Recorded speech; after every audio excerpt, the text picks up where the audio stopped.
Fidèles téléspectateurs de Burkina Info, bonsoir et bienvenue à cette nouvelle session d'information. Au sommaire, les préparatifs de la Journée internationale de la femme vont bon train. Zoom sur la disponibilité du pagne du 8 mars, désormais en Faso d'Anfani. Lutte contre le virus Ebola, l'équipe de prise en charge du centre de Ouagadougou se forme. Apparaît toute éventualité avec la réapparition du virus dans la sous-région. Et la première partie du procès Laurent Gbagbo et Charles Blé Goudé a pris fin aujourd'hui. L'implication du Burkina Faso dans la crise post-électorale ivoirienne a été exposée par la défense. Encore une fois, bienvenue. C'est une journée internationale de la femme assez spéciale que les premières concernées s'activent à organiser. Comme vous le savez, cette année, c'est en pagne Faso d'Anfani que le 8 mars sera célébré. Du côté des associations, des regroupements de femmes, les tisseuses travaillent d'arrache-pied pour la disponibilité du pagne. Ibrahim Zongo a pu rencontrer quelques tisseuses. Des femmes qui enrichissent par-ci, d'autres qui amassent par là et certaines qui raccommodent un peu plus loin. Nous sommes ici dans un centre de tissage de pagne traditionnel. Ces femmes regroupées en associations font partie d'autres qui ont en charge la production des pagnes du 8 mars 2016 au Burkina Faso. Et pour cela, elles s'activent chaque jour. Je pense que tout le monde sera satisfait. Vu qu'on est en train de travailler, vous voyez les balles de fil qui sont posées. Si les femmes amènent les pagnes, elles reprennent le fil, aller refaire la teinture et tisser, amener les pagnes. Donc on continue de prendre les pagnes. Chaque jour, c'est en moyenne 200 à 300 pagnes que ces femmes conçoivent dans leur groupe avant de converger vers le siège de l'association pour les dernières mises au point. Les pagnes tissent dans leur secteur et dans leur groupe. Chacune travaille individuellement et elle doit amener les pagnes au centre ici afin que nous livrons aux clientes et aux clients.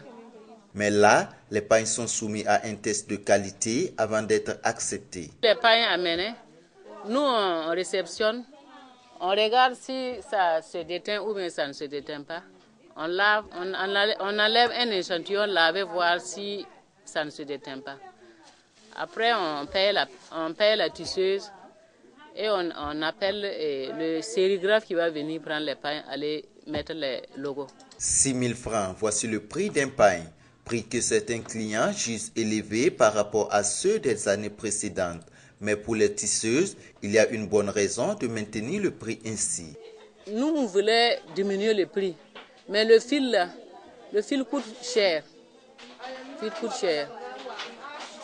Donc on ne peut pas diminuer le prix là, moins que ça. Les tisseuses, elles aussi, rassurent et disent être à pied d'œuvre pour satisfaire la demande cette année. À côté de la disponibilité du pagne se pose la problématique des prix. En effet, les prix des pagnes varient d'un commerçant à un autre. À cela s'ajoute la contrefaçon de ces produits. Hassan Nakro nous en dit plus. Nous, on fait ça à 7500. Nous, on fait ça à 6000. Voilà. Ça, on peut donner à 5000. Prix en gros. Tels sont les prix des pagnes de 8 mars sur le marché Ouagalais. Des prix qui se justifient selon Alassane Compaoré, commerçant des pagnes de 8 mars. Puisque les qualités ne sont pas les mêmes aussi. Il y a les qualités supérieures et les qualités inférieures.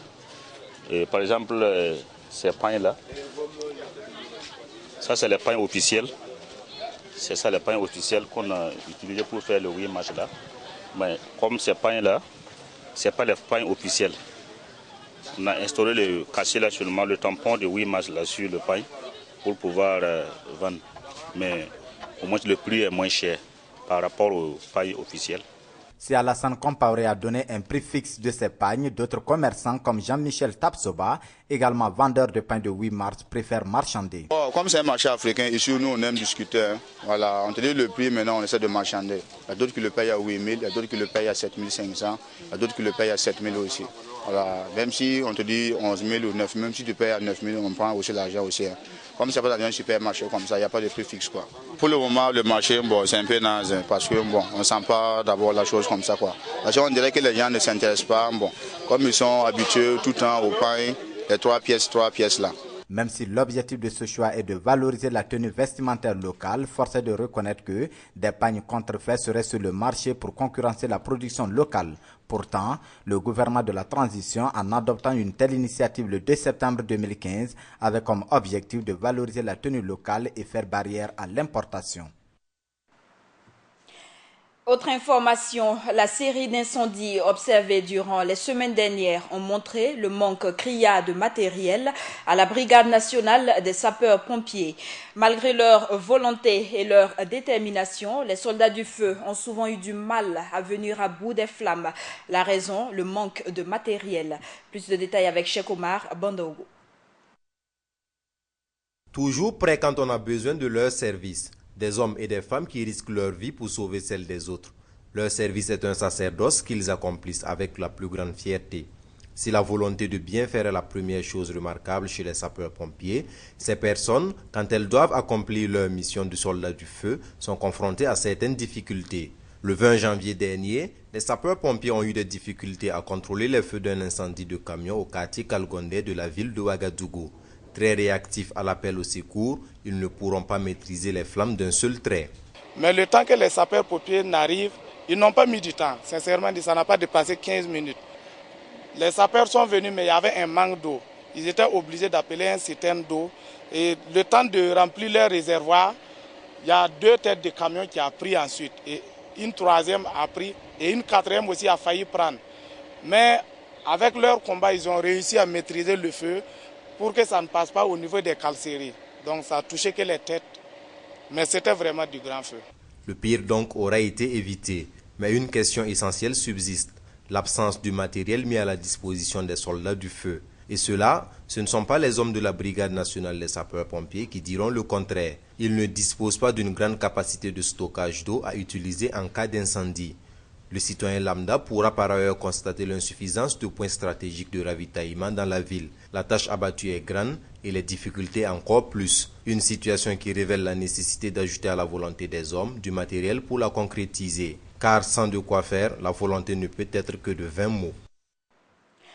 Un conflit intercommunautaire entre Peul et Mossi a coûté la vie à une personne à Kongoussi. 2 autres personnes ont été blessées. La pomme de discorde se révèle être un différend foncier qui oppose des Mossi à des Peul dans le village de Bilga, dans la commune de Nasséré. Selon l'AIB, le procureur a placé sous mandat de dépôt 6 Mossi. Après n'avoir pas obtenu leur libération, un groupe de Mossi aurait incendié dans la nuit d'hier à aujourd'hui des huttes des greniers appartenant au Peul. Et soulignons qu'aujourd'hui, la situation était toujours très tendue. Et bien que la propagation de l'épidémie Ebola ait beaucoup baissé, les structures sanitaires burkinabées se montrent prudentes. Une formation de simulation pratique des équipes de prise en charge pour parer à toute éventualité a été initiée aujourd'hui par l'ONG, Alima et la Croix-Rouge. Le reportage est de Doumadier Guel Rodrigue. Après l'annonce de l'éradication de la maladie à virus Ebola par l'Organisation mondiale de la santé, la maladie a refait surface en Sierra Leone en mi-janvier 2016.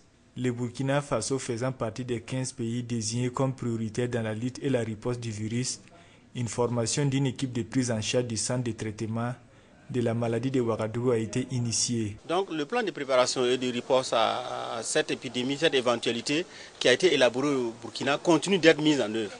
Et cette formation, sa particularité est que après avoir formé les agents de façon générale sur différentes thématiques en rapport avec la maladie à virus Ebola, il fallait spécifiquement former les équipes qui vont travailler dans les centres de traitement Ebola lorsqu'il y a des cas. Cette formation a été rendue possible grâce au soutien technique et financier du consortium Alima et la Croix-Rouge burkinabé. Alima, je vais peut-être juste présenter un peu pour ceux qui ne connaissent pas.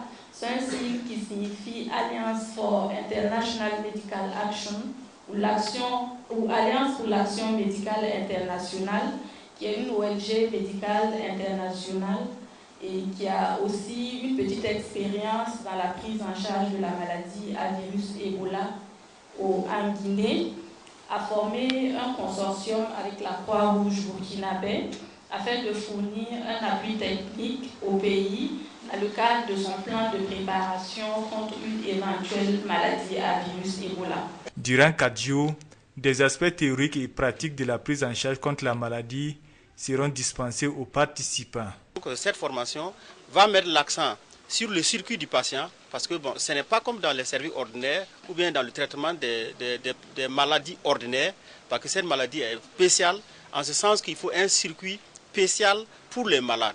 Aussi, le nursing des patients, la prise en charge, le volet assainissement, en dehors de la théorie, que pratiquement, s'il y a un cas, donc c'est une formation simulation qui va permettre vraiment aux gens de s'entraîner. Après Ouagadougou, le cap sera mis sur l'ouest pour la formation de l'équipe de prise en charge du centre de Bobo Dioulasso.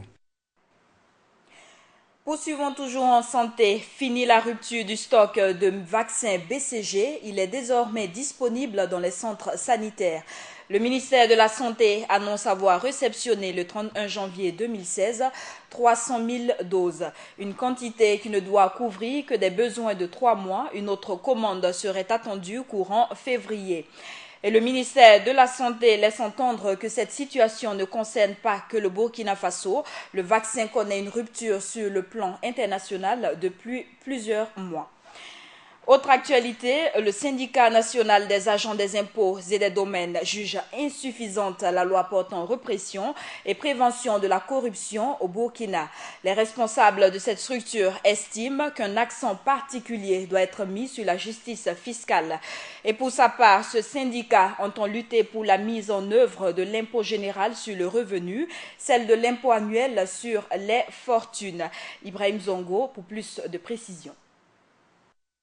À l'issue de son 14e congrès, le syndicat national des impôts et des domaines SNAID a réactualisé sa plateforme revendicative. L'un des pans importants de cette plateforme est axé sur la justice fiscale.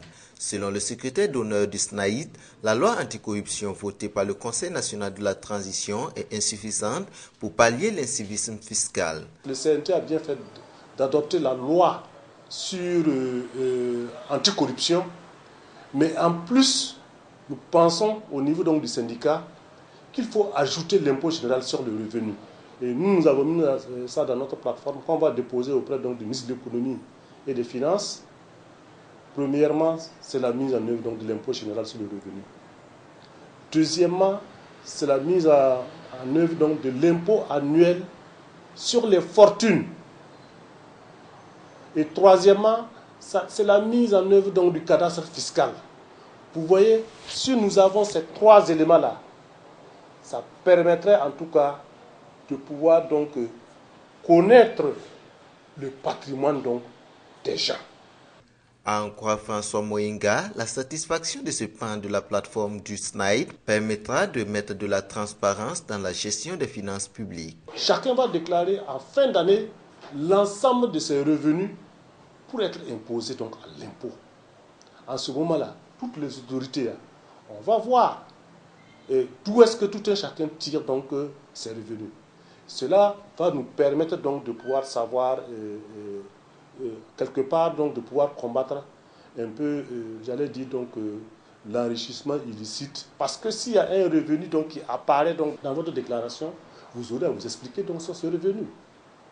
Et c'est vers cela qu'on veut tendre. Et ça, c'est une revendication fondamentale donc pour notre syndicat à l'heure actuelle. Il faut noter que ces différentes revendications seront bientôt sur la table du ministre de l'économie, du développement et des finances.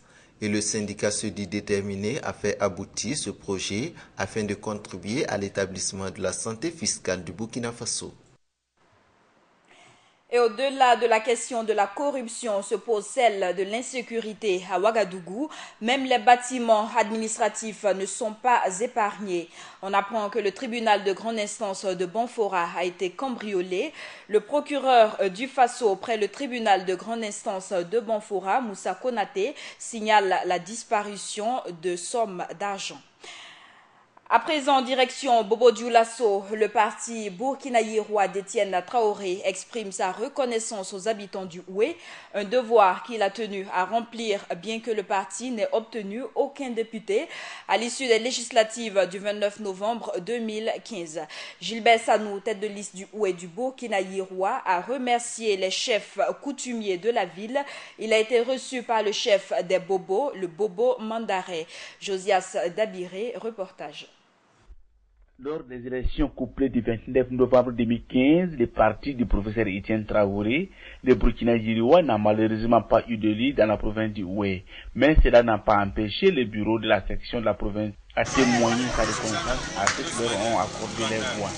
C'est dans ce cadre que le candidat malheureux Gilbert Sanou, tête de liste dans le Houé, est allé remercier le chef coutumier Bobo Mandaré de Dagasso de Bobo Dioulasso.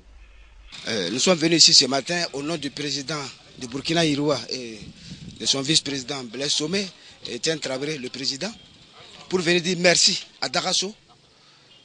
Dagasso a beaucoup soutenu le Burkina Iroua avant et le jour des élections. C'est vrai que ça n'a pas donné, mais nous tenons vraiment à venir leur dire merci. Merci parce que le jour où nous avons accompagné Étienne Traoré ici, nous étions vraiment fiers pour tout ce qui est ressorti là. Lui et sa délégation ont bénéficié des conseils et encouragements des notabilités coutumières de Dagasso. Des conseils, on retient ceux formulés par les sages, à savoir s'armer de courage et d'abnégation pour sa carrière politique, car l'échec n'est pas une fatalité. Ça nous galvanise beaucoup à espérer et à continuer à travailler. Ce matin, c'est toute une série de remerciements que nous avons programmés. Et quand tout est de cause, tout ce que bon Dieu fait est bon. Cette visite, selon le chef de la délégation, est une série de rencontres, de remerciements dans différentes localités où il y a les moindres militants du parti et qui sont la mobilisation pour les échéances électorales à venir.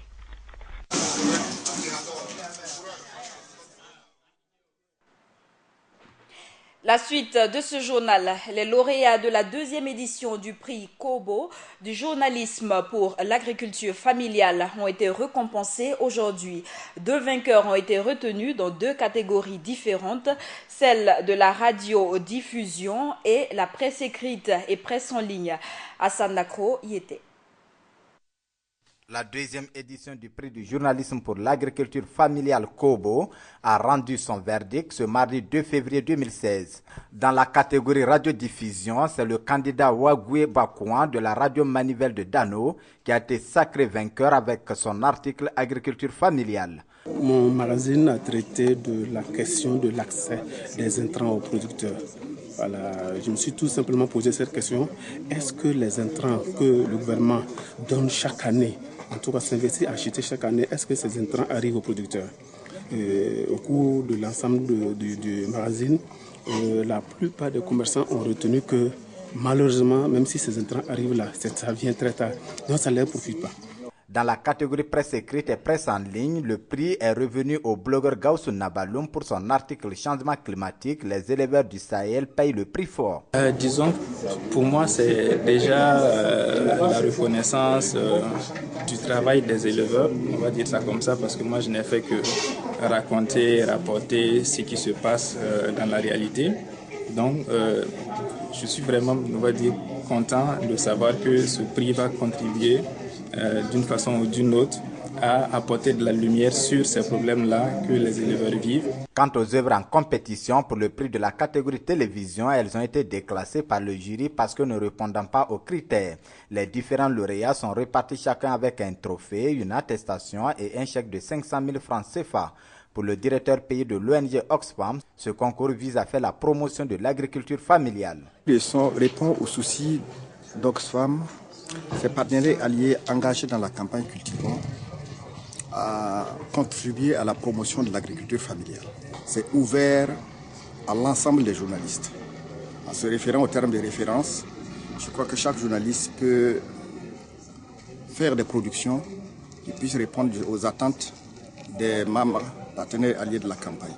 Selon les organisateurs, pour la prochaine édition, l'accent sera mis sur la communication afin de permettre une plus grande participation des hommes de médias. Et l'actualité ce 2 février est aussi marquée par la première phase du procès de Laurent Gbagbo et de Charles Blé Goudé devant la Cour pénale internationale qui s'achève ce mardi. Après le plaidoyer des avocats de l'ancien président ivoirien, aujourd'hui, ce fut le tour de la défense de Charles Blé Goudé de s'exprimer. Ibrahim Zongo nous résume ici les grands points de ce procès jusqu'à cette date. Accusés entre autres de crimes contre l'humanité, l'ancien président ivoirien Laurent Gbagbo et Charles Blé Goudé sont jugés depuis le 28 janvier 2016. Au premier jour du procès, c'est sans surprise que les deux accusés ont plaidé non coupables. Au cours des 2 premiers jours du procès, le bureau de la procureure de la Cour pénale internationale, Fatou Bensouda, a pris soin, après chaque exemple cité, d'assurer qu'il montrait bien que les prévenus avaient participé à la création et à la mise en place d'un plan commun visant à maintenir Gbagbo au pouvoir. Entre le 27 novembre 2010 et le 12 avril 2011, les forces armées ivoiriennes, appuyées par les milices et ses mercenaires, auraient visé les partisans d'Alassane Ouattara, déclarés vainqueurs d'une élection présidentielle controversée, attaquant, tuant, blessant, violant et persécutant des centaines de civils selon l'accusation. Quant au général de la rue, Charles Blé Goudé, il aurait mobilisé la jeunesse, ciblé l'ennemi, lancé les mots d'ordre. Contre les deux accusés, le substitut du procureur Eric McDonald attend appeler plus de 100 témoins à la barre.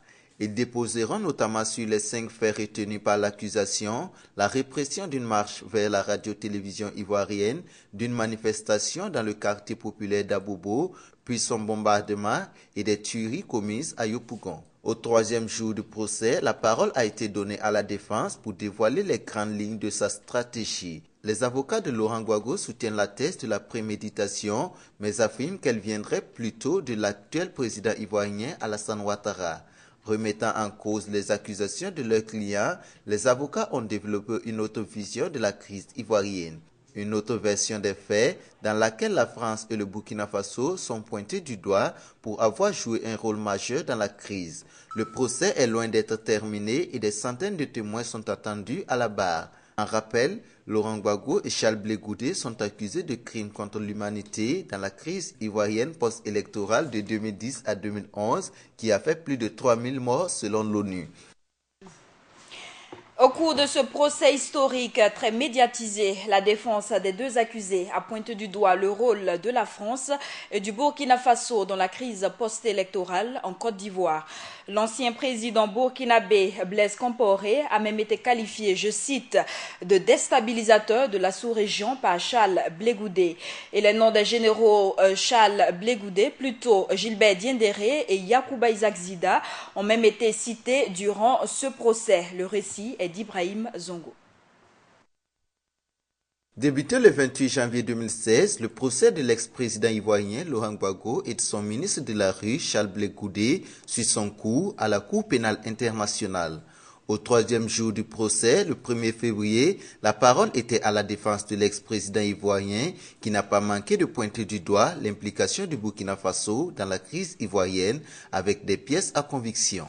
À l'annonce de la tenue d'élections, une campagne de recrutement de mercenaires, notamment burkinabés, est lancée par les soutiens d'Alassane Ouattara.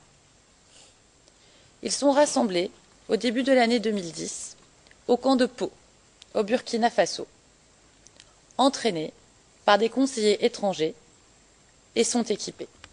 Par ailleurs, l'ex-président Blaise Compaoré et certains membres de son entourage, notamment les généraux Gilbert Diendéré et Yacouba Isaac Zida, tous membres de l'ancien régime de sécurité présidentielle, sont aussi cités. Les proches de Blaise Compaoré, président du Burkina Faso, prélèvent leurs dîmes sur les profits que tirent les chefs rebelles de ces trafics. Les chefs rebelles, soutiens d'Alassane Ouattara, dont certains sont burkinabés, sont proches de Blaise Compaoré.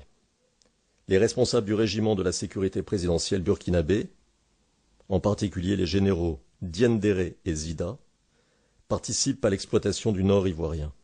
Une implication officielle du Burkina Faso dans la crise ivoirienne à un moment où le Faso opte pour un traitement diplomatique du mandat d'arrêt international lancé par la justice burkinabé contre le président de l'Assemblée nationale ivoirienne, Guillaume Soro, dans le cadre des écoutes téléphoniques lors du putsch manqué du 16 septembre 2015.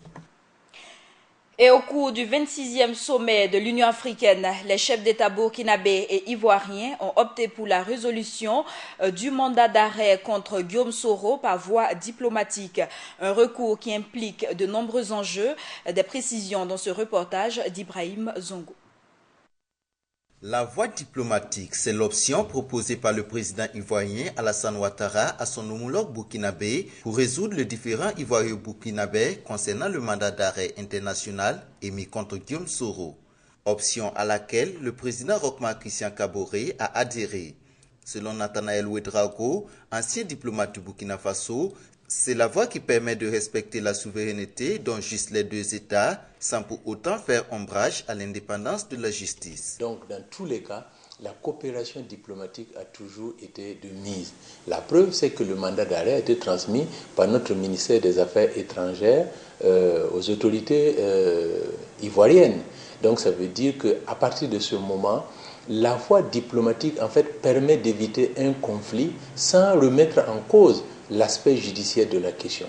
En clair, il ne s'agira pas de mettre un terme ou de retirer le mandat d'arrêt, mais de faire en sorte que la procédure judiciaire n'affecte ni les relations des deux États, ni l'immunité parlementaire dont jouit Soro Guillaume en tant que deuxième personnalité d'un État souverain. Ça veut dire qu'à partir de ce moment, la voie diplomatique en fait permet d'éviter un conflit sans remettre en cause l'aspect judiciaire de la question.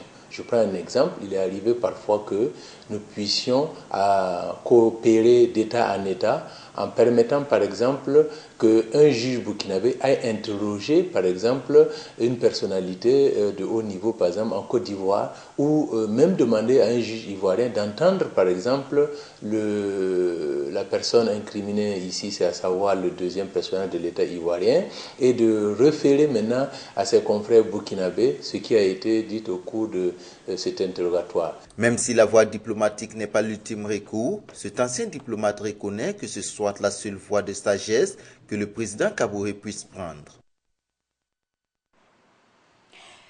Poursuivons toujours cette édition avec d'autres informations. En Côte d'Ivoire, encore une nouvelle baisse du prix du carburant. Depuis hier, le prix du litre de l'essence super a connu une nouvelle baisse à la pompe de 25 francs CFA. Le super passe de 600 à 575 francs CFA. Quant au gasoil fixé à 570 francs CFA, il reste inchangé.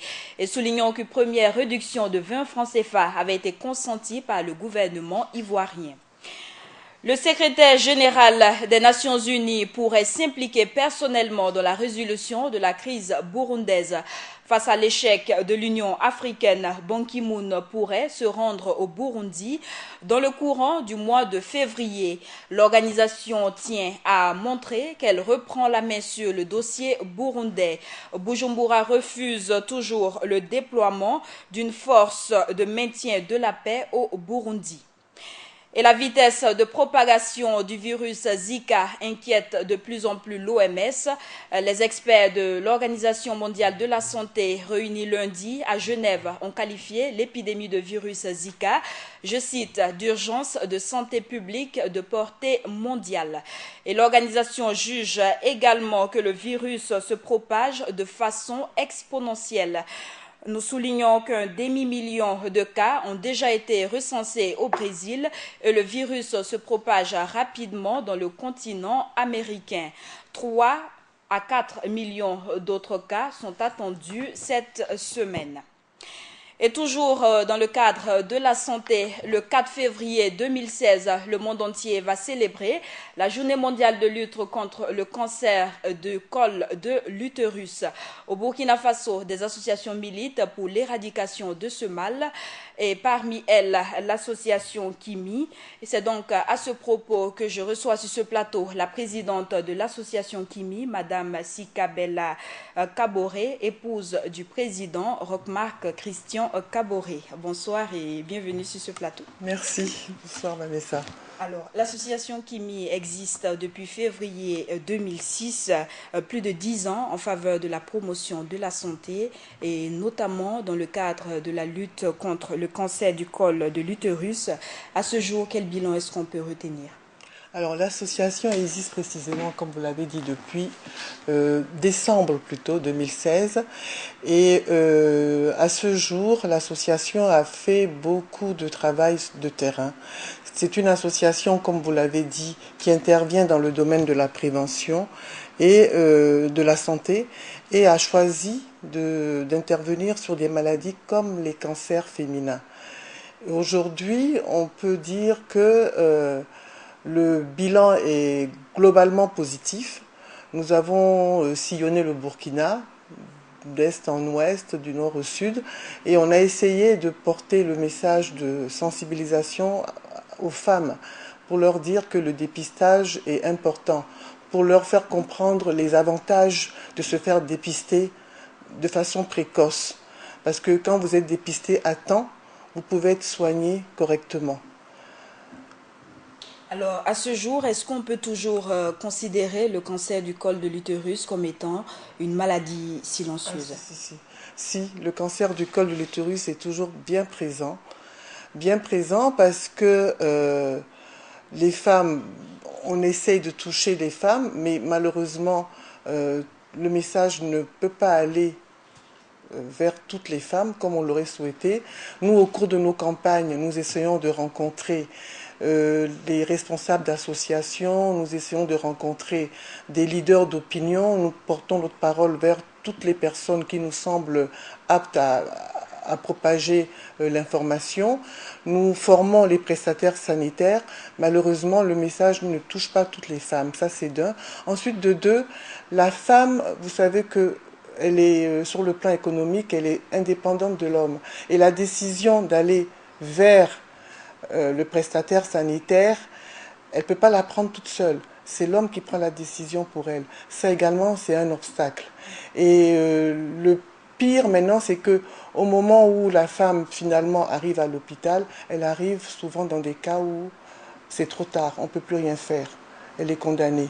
Alors qu'aujourd'hui, il y a des méthodes qui permettent de dépister à temps le cancer du col de l'utérus, de dépister à temps les lésions précancéreuses et de pouvoir les traiter sans trop de frais. Alors l'association Kimi, qui travaille à inciter ces différentes femmes à se faire dépister pour notamment savoir si elles ont oui ou non le cancer du col de l'utérus. Et en termes d'estimation, combien de femmes est-ce que l'association a pu toucher? C'est difficile de donner un chiffre parce que comme je vous l'ai dit, nous avons des relais. Nous passons par des associations, nous passons par les maisons de la femme, par les animatrices des maisons de la femme. Nous passons par toutes les personnes les leaders d'opinion, les responsables religieux, coutumiers. Et donc, donner un chiffre précis serait assez difficile. Mais nous pensons que le maximum est fait. Que ce soit par voie de conférence également, nous essayons de sensibiliser, par voie d'émissions radiodiffusées, nous essayons de porter également l'information. Et donc, tout est mis en œuvre pour que le maximum de femmes puissent avoir cette information. Bon, c'est vrai que malheureusement, il y a encore des contrées où il est difficile de pénétrer et de donner encore cette information. C'est vrai.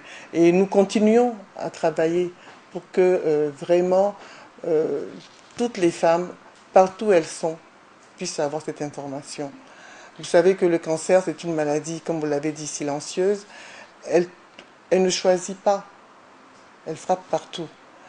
Et donc, l'information que nous portons vise également à dire aux femmes comment prévenir la maladie. Il n'y a pas que le dépistage, mais il faut prévenir également cette maladie.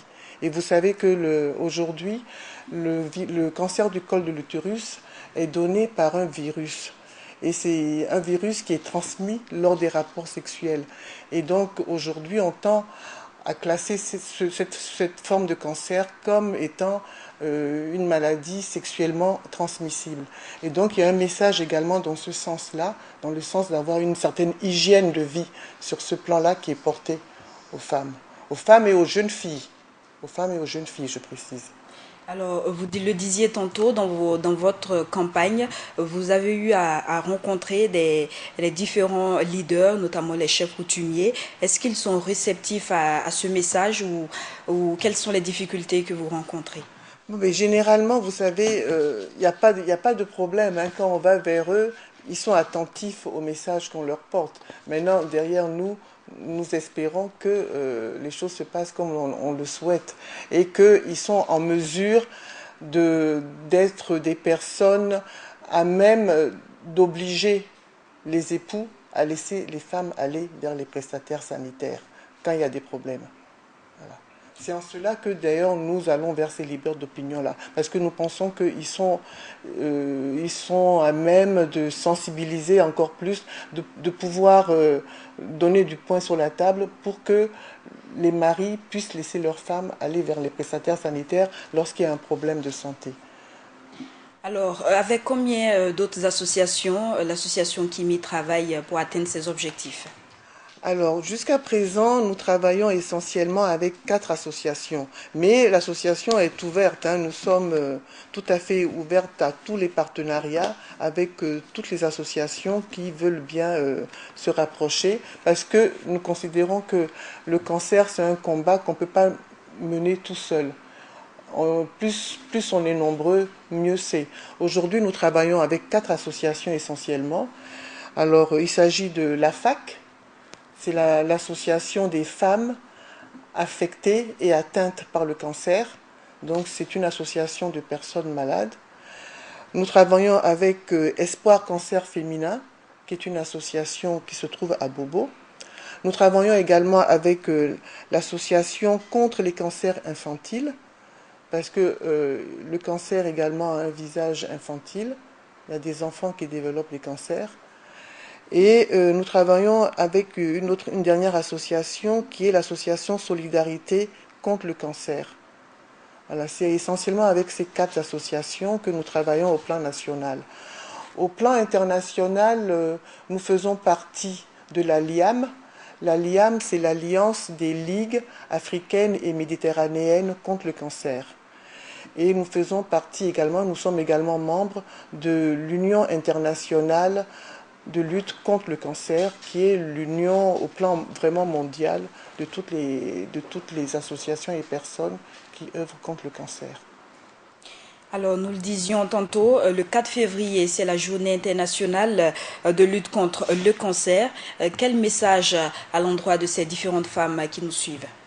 Alors, le 4 février, c'est la journée mondiale contre le cancer et nous organisons une activité phare qui est une marche.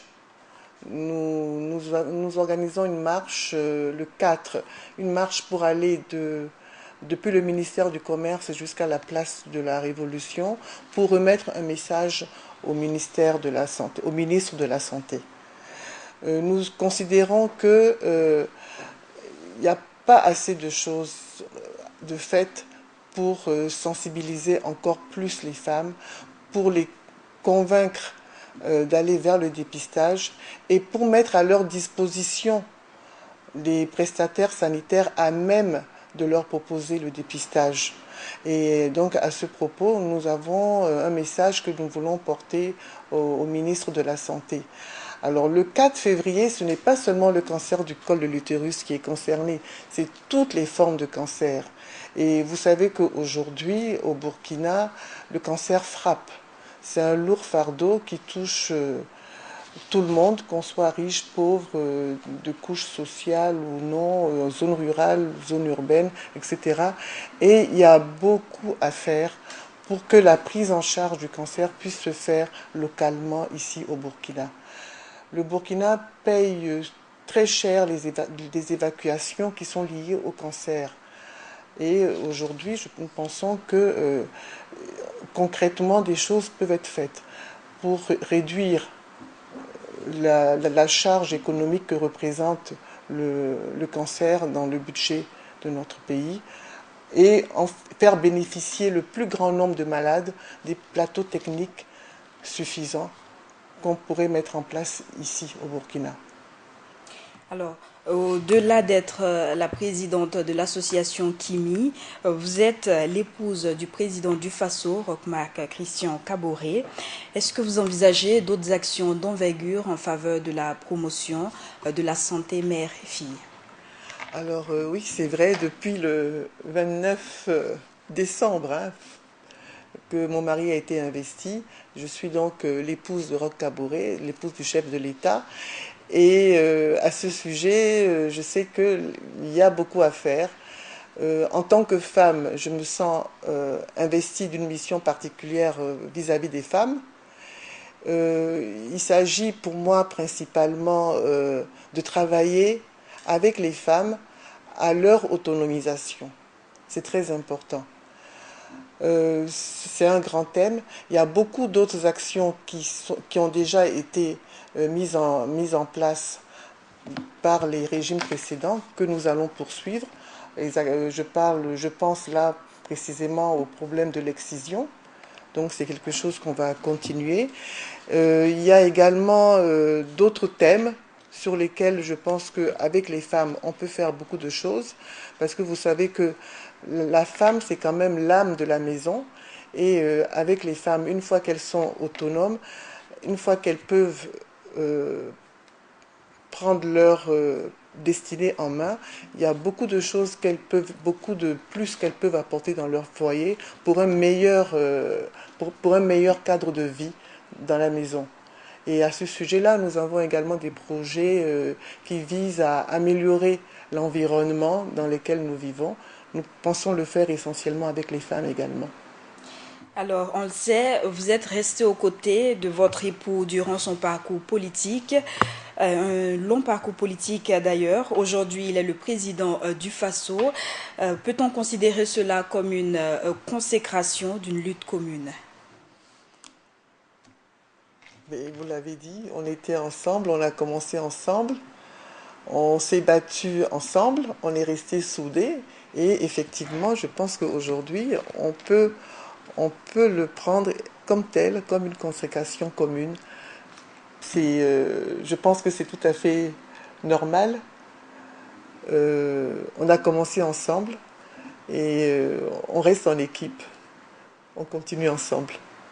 Alors une autre question, quel genre de femme de président comptez-vous être pour un pays pauvre comme le Burkina Faso? C'est une question que je ne sais pas. Il n'existe pas de catégorie de femme de chef d'État. Vous êtes épouse du chef d'État et vous avez des devoirs vis-à-vis de votre pays, simplement. Donc, quel genre de femme je serai?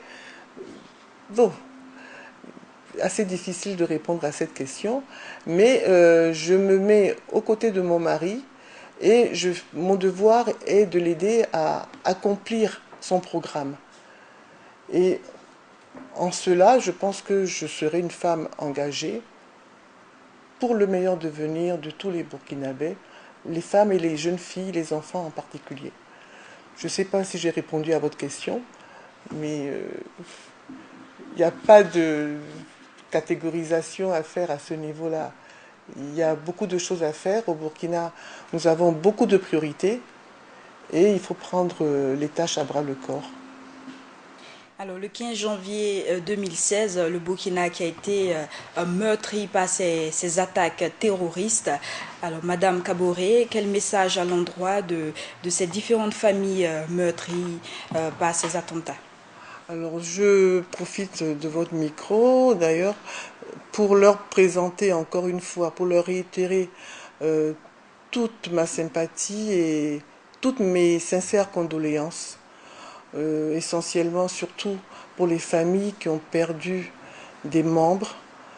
Je prie Dieu pour qu'ils retrouvent la paix du cœur, parce que c'est une très, très lourde épreuve.